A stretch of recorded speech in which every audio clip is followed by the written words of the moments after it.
Hello and welcome to Unstress. I'm Dr Ron Ehrlich.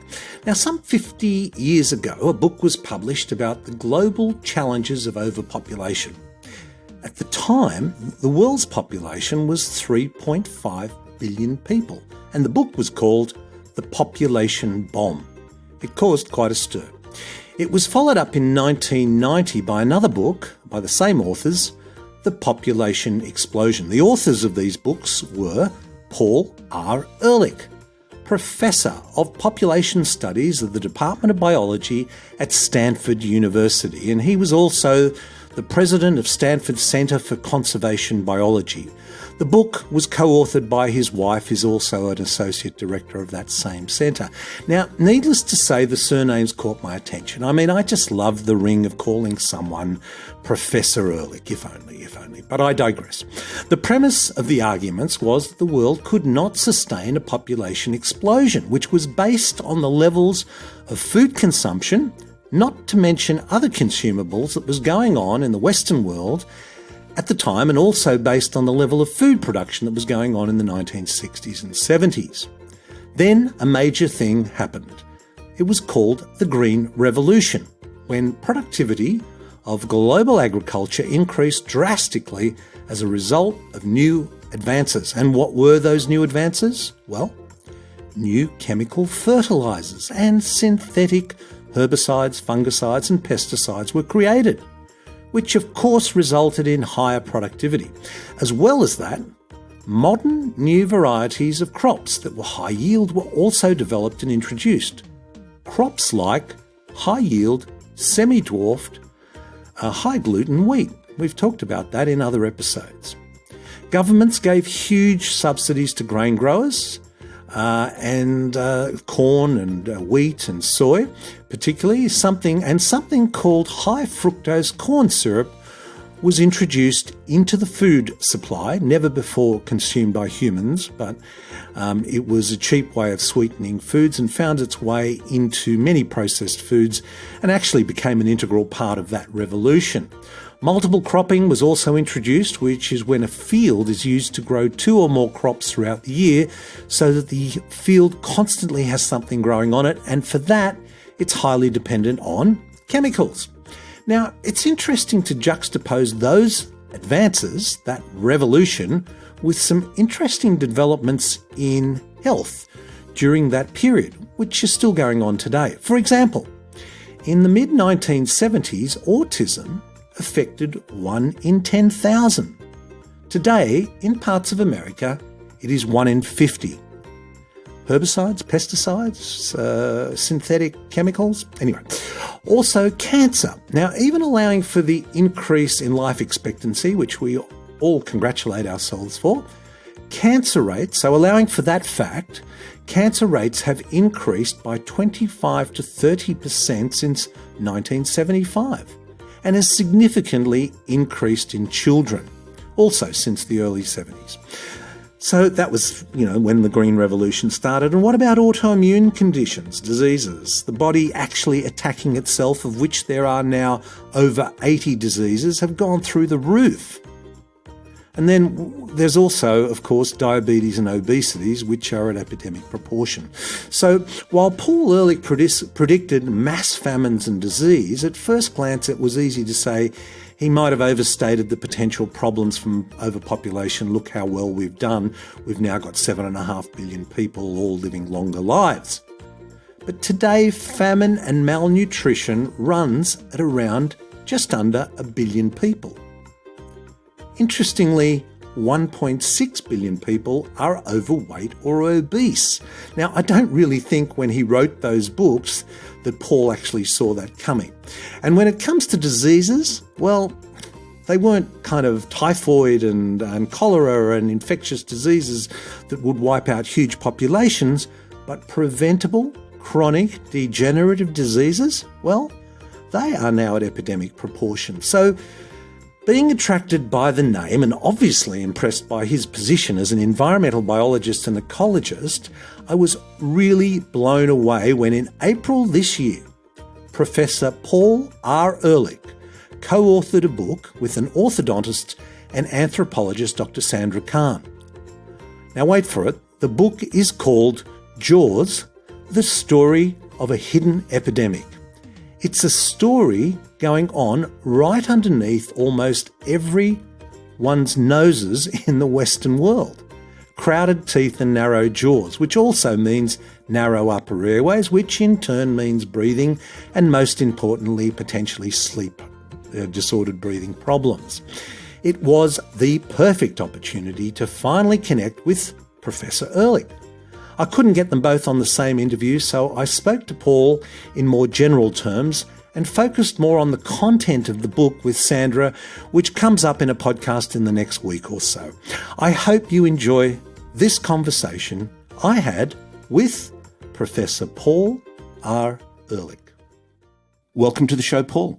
Great to be here. Great to be back in Australia. I wasn't planning to be back until October. Oh, you're coming out in October of 2018? Probably. I come out every year. It's my second home. Oh, gosh, I'm Paul. a Sydney sider. Well, you've got a place to come and have lunch, and we must catch up. But listen, I wanted to. I know you've co-authored this fabulous book, Jaws: The Story of a Hidden Epidemic, and I want to talk to you about that. But you've written lots of books, and you've been looking at ecology and the environment and making all sorts of predictions for a long time. You wrote a book in the 1970-71 with your wife. It was called The Population Bomb. How do you reflect on what was the premise of the book, and how have we gone globally since then? The premise of the book was published in 68, although the edition that's widely around is 71. But we're 50 years out of it. And of course, the entire situation has turned much, much worse because we haven't done anything. The premise of the book is that the capacity of Earth to maintain human beings is very limited, that we have exceeded it in many dimensions, and particularly we've exceeded it by some of us doing very well and huge numbers of us not doing well at all. So we have problems of overconsumption, which is a product of how many people you have and how much each one consumes. So you can think of it as a combined population and consumption problem. We have a problem of maldistribution, which is being made worse and worse in the United States, as you probably know, and not doing very well in Oz. And our environment, our life support systems are being destroyed.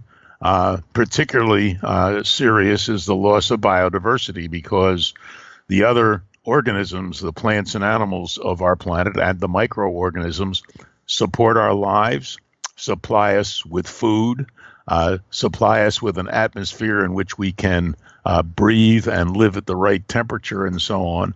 And all of that, particularly in the last 40 or 50 years since The Population Bomb, which is the original book, was published, has gotten much, much worse. It's now the consensus of the scientific community that we are in the sixth great mass extinction, and there's no sign we're going to do anything about it.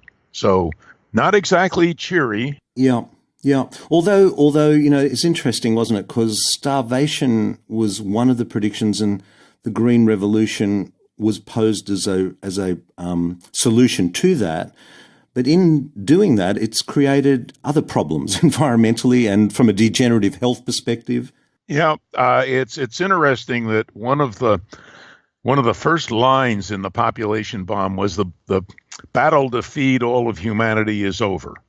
And we got attacked viciously, still are attacked on that. This is largely by people who can't read statistics. Of course, since the book was written, something on the order, we don't know for sure, maybe 200 million people have starved or died of hunger-related disease. The World Health Organization estimates that something like 750 million people are hungry today. That is, by the way, in case you know, somewhat more people than live in Australia. And 1 to 2 billion are micro-malnourished, which leads to all kinds of problems, of the sorts of things that I suspect you're very familiar with from your interest in stress. And we're not coming close to feeding the people we have today. And we don't basically have any plans to do it because our political systems, we could do it. Now, today, there's enough food produced that if everybody was willing to change their diets, those of us who are overfed, and the food could be distributed properly, everybody could have a decent diet. But of course, people don't really distribute things equally. In case that's not escaped your notice. Yes, well, no, it's a major issue, isn't it? And I mean, we hear so much about this trickle down. Trickle down is a great concept and a great marketing concept too. But the reality on the ground is quite different. It's trickle up. We have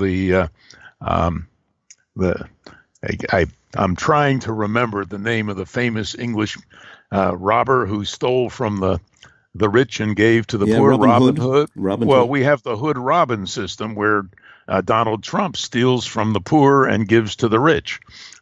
There's a wonderful book that I could recommend by a woman named Jane Mayer, Mayer, called Dark Money, which is very up to date and will tell you how the filthy rich in the United States are controlling our political system and enriching themselves even more. And things are a little different in Australia, but as I suspect you know, not entirely. Yeah. Well, I mean, the interesting thing, I mean, getting sidetracked here a little bit with the politics is there was no doubt that something had to change, but to choose somebody like him to champion that change seems the ultimate irony.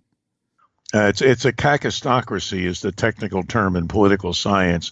A caucusocracy is government by the least qualified and most criminal. And we've got a gorgeous example of it unfolding here day after day after day. We do need dramatic change. You're right. But we're getting it in the wrong direction. Yeah. I mean, I think the positive of that, and again, we're digressing here a bit into politics, but the positive of it is that it's kind of the message for me is that apathy has led us to this point and that we all need to become a lot more engaged. I couldn't agree more. We're not going to get it top down. It's a favorite theme of this podcast is that if the change has to come, it has to come from the ground up, which is what this discussion is all about. Now, you mentioned that the biodiversity, and it's a term, you know, as we learn more and more about our, say, microbiome, whether it's in the mouth or in the gut, we learn that the more diverse it is, the more resilient it is. And nature kind of works like that as a general rule. Can you tell us why biodiversity is so important? Well, biodiversity does a series of things for us that are usually called ecosystem services, but they include pollinating our crops. And it turns out not only are pollinators responsible for larger yields of crops, which is often very important, not for our basic grains, but elsewhere, and also for the quality of our diets, because a lot of things that are really add great nutrients to our diet, like tree nuts, depend on pollination. More than that, though, of course, we have the natural pest control operations, which allow us to remain in high-yield agriculture, because if it weren't for natural pest control, we couldn't do it. Pesticides, the insects particularly the insect pests, get very rapidly resistant to pesticides. We don't, because our generation times are too long. And so preserving natural pest control services are extremely important, and we're not doing it. Of course, everybody knows about how biodiversity helps control the quality of the atmosphere, the amount of greenhouse gases, and so on. And curiously enough, I think most of the people who think about climate disruption think the biggest problem is sea level rise, but actually the biggest problem is what's going to happen to agriculture. It's already happening to it, because agriculture is absolutely dependent on climate. And climate is absolutely dependent on the amount of greenhouse gases in the atmosphere. And the amount of greenhouse gases in the atmosphere is absolutely dependent on the operations of plants and, to some degree, animals. And we're not paying attention to that, just like we're not paying attention, as you indicated, to our microbiomes. You and I, as you know, are really just large collections of microbial cells and human cells kind of mixed up, and they're all important to us. Yeah, well, one could argue we are nothing more than a vehicle for our microbiome. That's right. And I'm working with my colleague in Mexico on extinctions, looking at the question of population extinctions, because species extinctions are not as important at the moment as population extinctions. In other words, if we wiped out the honeybees in the Western Hemisphere, the economic cost in North America would be close to $20 billion and a great decrease in the nutritious quality of our diet. But we wouldn't have lost any species because there'd still be honeybees in Oz and in Eurasia. So the loss of populations is big, and we know from our own microbiomes that the loss of populations can be deadly. You take too many antibiotics, and you get a Clostridium species that takes over your gut and destroys you. And the main way they have of dealing with Clostridium difficile, which is this very deadly problem caused by overuse of antibiotics, is to reestablish the rest of your microbiome. Now, you mentioned extinctions there, and you also mentioned the sixth great mass extinction. Can you just give our listener a little bit of a historical background? I mean, what does that mean? I mean, there's been five before that. Right. We've had 5 mass extinctions.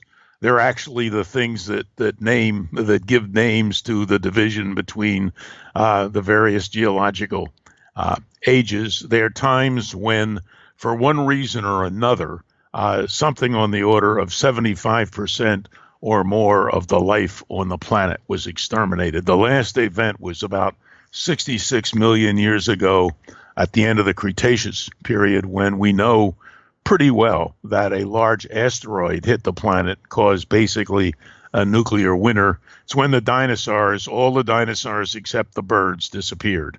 The point to remember is, of course, that at that time we lost much of biodiversity, but we didn't have a global human population on the order of 7.6 billion people trying to run an industrialized civilization. There was no need for human beings having ecosystem services 66 million years ago, because it was going to be 65 3/4 million years before there were any human beings. So what we're doing now is the equivalent. We're well into the next mass extinction, the sixth mass extinction, massive evidence, big literature, and we're not doing anything significant about it. Because these moments in geological history, which stamps one period to another, are really quite significant, aren't they? Because, I mean, humans were around for 150, 200, maybe 300,000 years, but something happened 12 or so thousand years ago, geologically, which allowed us to plant plants and domesticate stuff. So this sixth one is heralding a new. Can you just give us those? It was the Holocene, wasn't it? I hate dealing with the actual names. Okay.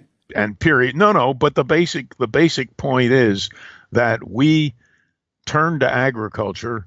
Some people claim, and I think the evidence is reasonably good. Obviously, we don't have any TV shows from then, that it was a question of very high population levels and making it harder to get a living as hunter-gatherers. And we moved into a period about 10,000 years ago, a little more, of relatively stable climate, which is the time we developed agriculture. And agriculture, we don't know whether that was a smart move yet, because agriculture led to specialization. People could, and with hunter-gatherers, could only feed themselves, basically. But with agriculture, one farmer could feed more than one other person, feed a family, maybe 2 or 3 families, which allowed the development of people who made tools, people who were soldiers, people who were priests, and so on. And you got the diversification of activities that led to industrialization. Industrialization led to some of the problems that you and I have already discussed, like our shrinkage of our jaws, so that we have sleep apnea and lots and lots of stress and problems with our eyesight and so on. But maybe even more important, it let us build nuclear weapons. And now we have really crazy people like Donald Trump, who have the actual power to use that technology to destroy civilization. So, until we see what happens with the Trumps and the Putins and their equivalents, we can't be sure that it was smart for us to settle down 8,000, 10,000 years ago and practice agriculture, because after all, we were around for several 100,000 years before that, and our predecessors, who were often quite successful for millions of years before that, and we could have continued. Yeah. So as an experiment, you would say too early to call. Too early to call. Too early to call. We're certainly running chances that we never ran before. Although the skeptics would say, wow, look at us, what we've achieved technologically, what we've achieved individually, our knowledge and all of that. I mean, there have been some positives that have come out of it. Oh, yeah. I mean, certainly for me, maybe for you, and been able to lead a life that was beyond the imagining of say, a pharaoh or a medieval king. I mean, I have done research diving to the depths of the oceans on the barrier reefs, among other places. I've flown an airplane personally up to over 20,000 feet, a little airplane, while doing research. I drink great wines when I have the money and the chance. Got lots of friends that I can talk to on Skype. I mean, we're a very ingenious species. It's too bad we haven't developed the idea that fewer of us, if you want to have a successful human population, you could maybe have 500 million to 1 billion people lead the kind of lives we do and keep it going for, who knows, hundreds of thousands of years, maybe even longer. We seem determined, however, to destroy to let some of us enjoy this sort of thing and destroy the whole system in the process, which is too bad. So, I mean, I've heard it often said that if everybody back onto this subject, this segues nicely into overconsumption, because if we all lived our lives like somebody from Australia or America, and there were 7 billion people, well, the world could really support at that lifestyle. Maybe, what's the statistic? I forget, but maybe a million or a billion people. A billion people, maybe. It would depend on how clever we were with our technologies and how much we paid attention. Yeah, but if we lived our lives like tribesmen in Africa, then 7 billion or 8 billion is achievable. So there's obviously something about the way we consume in our world, America and Australia, and the way the African tribesman consumes. There's a balance to be had there somewhere, isn't there? Well, Gretchen Daly, one of my colleagues, who's I think the top environmental scientist in the world under the age of 60, she's a genius, likes to call the other end not the African tribesman, but the battery chicken life. In other words, if you want to do is maximize the number of people who can survive on the planet, then you might actually manage to have 7 billion people living, but we wouldn't be eating very well. We wouldn't be able to travel. We wouldn't be able to do most of the things that people now do, although there's really not enough left for us to have a hunter-gatherer existence. So probably 7 billion permanently is not possible. But certainly how many people you can have for how long depends on lifestyles. And if you're going to have a Koch brothers type of lifestyle where you support yourself on spending several $100 million a year, you're going to have a lot fewer people than if you have a battery chicken type lifestyle where people are subsistence farmers and trying to live on $4 a day. So, my personal view is I'd rather have 500 million people able to live your lifestyle and my lifestyle and keep it going for a very long time so that more people enjoy that lifestyle than the way we're going now. But the reality, I mean, we're quite a way off getting rid of 6.5 billion odd people. So it's really about managing our expectation, isn't it? I mean, I've heard that said of mental health. A big part of mental health is managing expectation. Well, I think maybe environmental health of the planet's also about managing expectation.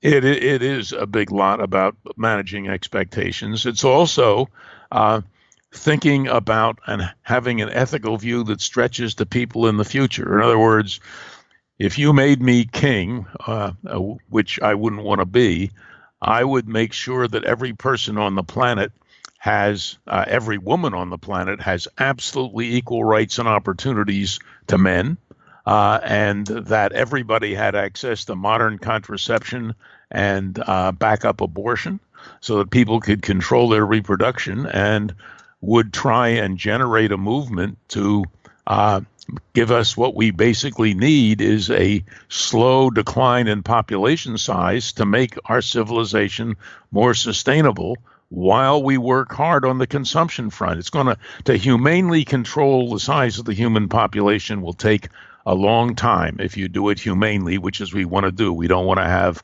billions of people dying to control the size of the population, which is nature's way. The human way would be to intervene in the birth rate the same way we've intervened in the death rate. But we do know we can change our consumption patterns, and that's where you really have to work hard to do it fast.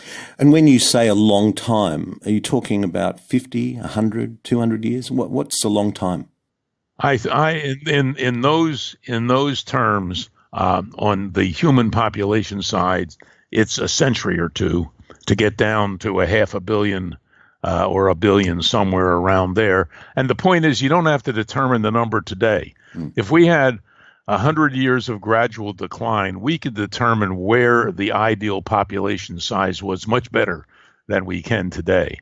We do know from our history in the Second World War, for instance, in the United States, that consumption patterns can be changed overnight. And that's one of the things we should be starting on very rapidly. There are many ways to have a happy life that don't involve having two Humvees and 3 refrigerators in your 10,000-foot air-conditioned home. You can actually have sex in a tent. There's lots of things, and drink wine.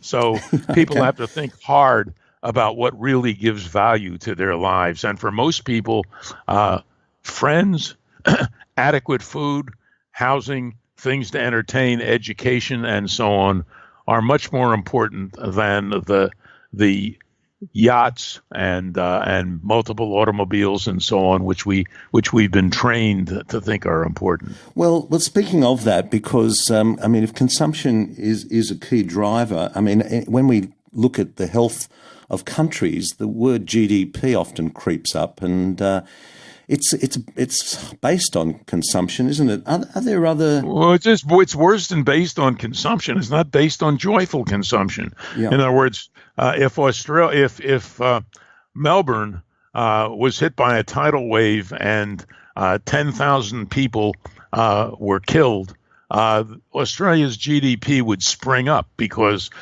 all the costs of the medical care and the restoring it and the shipment of stuff in and so on, building new dikes, would all become part of the GDP.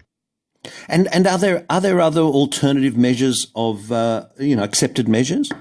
Yeah, well, there's a human development index and a couple of others which at least are better than GDP for indicating human values, the human well-being, but they are all too restricted.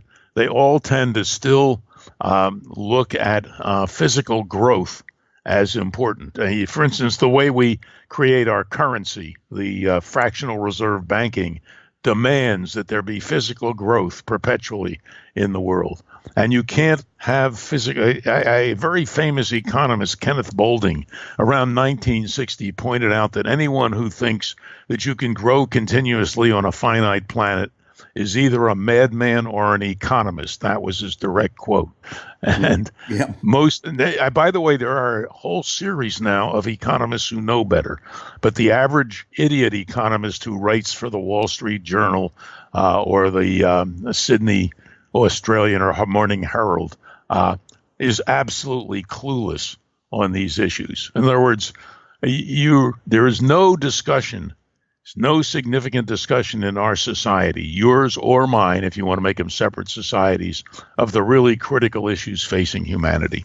It's, they're worrying about whether they can impeach Trump or not. Trump hasn't got a clue what's going on in the world, and the people in our U.S. Congress haven't got a clue either, particularly the Republicans. For example, we're toxifying the entire planet. If you look at the experiments, kids that are born upwind of lead smelters have higher IQs than ones that are born downwind. Kids who are born upwind of where they're spraying pesticides on the fields have higher IQs than those born downwind. We are now spreading toxic substances from pole to pole, and virtually all of them, when tested, particularly if children are exposed, affect the IQ. Now, so we're dumbing down humanity. I haven't seen any real empirical evidence of that till the 2016 Republican presidential debates, which proved it once and for all. We're in the hands of idiots, and they don't even know it. That's never mind. No, look, don't even get me started here, Paul, because I drive my wife crazy when I get onto this subject. And, anyway, but as I said, I think the lesson that's going to emerge from it, hopefully, is that we all need to engage and we need to make changes, and those changes need to start from the ground up. If we were talking to individuals, what are some achievable things that individuals could do to make a difference, do you think? Well, I will go back to our original topic in the sense that if you want to have your kids grow up well and happy and save money in whatever number of decades we have left before we get a general collapse, the things you should be doing, which you can do to make better lives, is if you're a mother, nurse for as long as possible, because we have crazily separated the health of our jaws from the health of our rest of our body, so that we're encouraged to use or lose every striated muscle in our bodies, exercise, except your jaw muscles and your tongue. And so we have our jaws shrinking. But if you nurse a long time and then wean to chewable foods instead of the nonsensical pap called baby foods, your kids can have stronger jaws. If you keep them from having stuffy noses, which you can do if you're really careful, then their jaws will develop properly. If you stuff the noses of a rhesus monkey, their jaws go to hell. So there's all kinds of things we can do with diet and care that will give people a better life now. Not much you can do personally to protect your kids from climate disruption and so on. That's where we need, as you said, the ground-up operation to force the politicians to be sensible. And it's a big chore when the politicians are getting dumber and dumber. Okay. But listen, now, you've written a book, and this is what, I've heard about you, Paul, for many, many years. And just after I published my book, out comes your book, Jaws, The Story of the Hidden Epidemic. And here you are, an environmentalist, an ecologist. How did you end up writing a book like that at this stage in your career? It came actually from my interest in something that Australians are familiar with. It's called fermented grape juice. And it's particularly connected with Grange, which I fell in love with some years ago in Australia, Grange Hermitage especially. And so when we became friendly and were introduced to Sandra and her husband David, this is Sandra Khan. Yeah, we lived close to each other. We began to have dinner together and drink wine together. And Sandra, as she'll tell you when you interview her, was a working orthodontist who was not getting the kind of results she wanted with her own kids, and began looking at the entire problem and talking to a British oral surgeon named John Mew, who had some interesting ideas, as some other orthodontists now do. And she started talking to me about this general epidemic of crooked teeth, braces, CPAP machines, and all the problems that aren't being solved by standard orthodontics. And that led to enough conversations, so we finally said, the hell with just getting drunk over this. Let's write a book, and which is what we did. And it's, by the way, it's nonprofit. Any money that comes from it goes to the mob, for me, or to her Forwardonics Institute.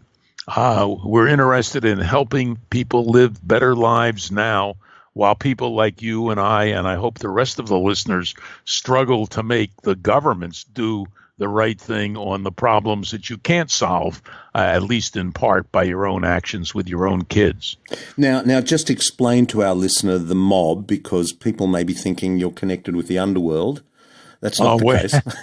It's MAHB. MAHB, but we like the sound of being a mobster. Yeah. It's the Millennium Alliance for Humanity and the Biosphere, which started under another name, and we kept the acronym. But the main idea is actually to do what you want to do, and that is to get civil society to stop arguing with each other over trivia and make sure that the many, many NGOs, associations, village groups, and so on that want to make the world a better place put at least some of their focus on the huge issues. How many people there are? How much should we consume? How much is it ethical to consume? A good one for the U.S. is, our borders ethical? How did our oil get under their sand? In other words, how do you deal with the very uneven distribution of resources and the fact that some of us have managed to get our hands on most of the world's resources and others haven't? In other words, it's to get civil society. I think the world is coated with people who want to do good things, but there's no coordination. And the people who want to do bad things are really coordinated. And you can see this in U.S. politics very dramatically at the moment, but it's been around a long time. And so, again, it's get the bottom up moving. And there are some signs in the U.S. with the bottom up movements on things like gun control. I mean, there's an example where Australia did the smart thing and fast and has not had many of its children murdered in schools, because when they had a mass shooting, they did the right thing. So, and there is now a mass movement in the U.S. that may manage to beat the NRA, the National Rifle Association, although it's still tricky. Yes, it's a kind of a shake your head occurrence in Australia when we look at the news and we see, I mean, I've heard a statistic like there have been 110 high school shootings since the beginning of this year, and it's incredible. It's just mind-boggling, and so is well the policy. But listen, the change. Are you an optimist? If you'd asked me that question 10 years ago, I would say I'm quite optimistic about what we could do. I'm somewhat pessimistic about what we will do. Thanks to Trump, I would say I'm a little optimistic about what we could do, but I'm very pessimistic that we're not going to do it. Because we've seen everything that I cared about for most of my life, be it the environmental situation, rights for women, religious tolerance, racial tolerance, reasonable economic equity, have all been turned around and going the wrong direction. And our life support systems, as somebody put it, the war on the environment is going very well in the U.S. The war on women is going very well in the U.S. So I cannot give you a totally optimistic answer, I'm afraid. Are you an optimist? I think that's a nice way of putting it. Optimistic about what we could do, pessimistic about what we are doing, and I think that's part of what these kind of discussions is about. I hope is that it kind of empowers people, because I think ultimately that's what we need to do. The change cannot come from above, and I'm not talking God here. I put God aside for a moment. From big organisations and governments. Are you familiar with the work of Alan Savory? Have you heard of Alan Savory? The grazer. Yes, a holistic land manager, and he says on a podcast we did a few weeks ago, he said the problem isn't fossil fuels, the problem isn't animals, the problem isn't this, it isn't that. It's the way it's managed. The management is the problem. the mob originated around 2000 when there was a huge study of the Millennium Ecosystem Assessment. About 3,000 scientists looked at the state of our life support systems and found that they were going down the drain. And Ann and I and another friend said, look, anybody who's worked with natural systems knows that's going on. What we really need is a Millennium Assessment of human behavior. And that's, in a sense, what Alan Savory is saying. It's how you manage it. And we're not doing a great job. We're a small group animal. If you look at the literature, for instance, the average size of hunter-gatherer groups was probably estimated to be about 125 to 150 people at maximum. If you look at people's Christmas lists or lists of close colleagues today, it's about 150 people. And yet we're trying to live in groups of millions and billions, and we're not managing it well. And we got to get together, talk to each other, and learn to management, and we got to do it fast. And that's why I'm a little pessimistic, because I don't see it happening. What do you look? Just finally, I just want to take a step back from your position and just we're all consumers of some sort or another. We're all on our own health journey. What do you think an individual's biggest challenge is in today's world on their health journey through life? I think the biggest challenge probably lies mostly in diet. We all you can't protect yourself very easily from most toxics, although you can do some smart things there. But I hate to say it, one that maybe Alan Savory would hate me, but we shouldn't be eating so much meat. We should be, the two things we know really lead to longevity in human beings where there's almost no argument. One is exercise. The other is having a group of supportive friends and colleagues. Those, I would say, are number 1 and 2. And then having a diet and watching your weight and not eating huge amounts of processed foods, which is very difficult for us all to do, is the big challenge. Well, I think you've nailed it, and I think there's all subjects that we've covered before. Paul, thank you so much for joining us today. I've really enjoyed connecting. My great pleasure. Nice to be back in Oz. Thank you. Thank you. Take care. As I mentioned, the book is a great and easy read, beautifully referenced with an important message. It's a message that I also cover in several themes in my own book. Now, amazing timing of the release of the book through Stanford University Press. Interesting that an environmental biologist and ecologist with over 60 years of experience chooses to write about underdeveloped jaws at this stage of his career. He clearly recognized the importance of this hidden epidemic. Asking each other if we were optimists got me thinking too. I mean, I definitely am. I think we have tremendous potential, individually and collectively. And while, yes, there are some disturbing things going on globally, there are some really exciting and empowering things, particularly from the ground up. It's really what this podcast is all about. Look, we're going to have links to the book and to the MAHB, which stands for, that's MAHB, it stands for the Millennium Alliance for Humanity and the Biosphere, responding to the human predicament, reducing the threat of a shattering collapse of civilization. Incidentally, I caught up with Paul's co-author, Dr. Sandra Khan, so look out for that episode coming up real soon. So until next time, this is Dr. Ron Ehrlich. Be well.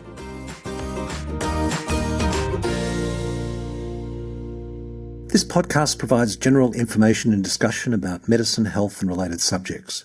The content is not intended and should not be construed as medical advice or as a substitute for care by a qualified medical practitioner. If you or any other person has a medical concern, he or she should consult with an appropriately qualified medical practitioner. Guests who speak in this podcast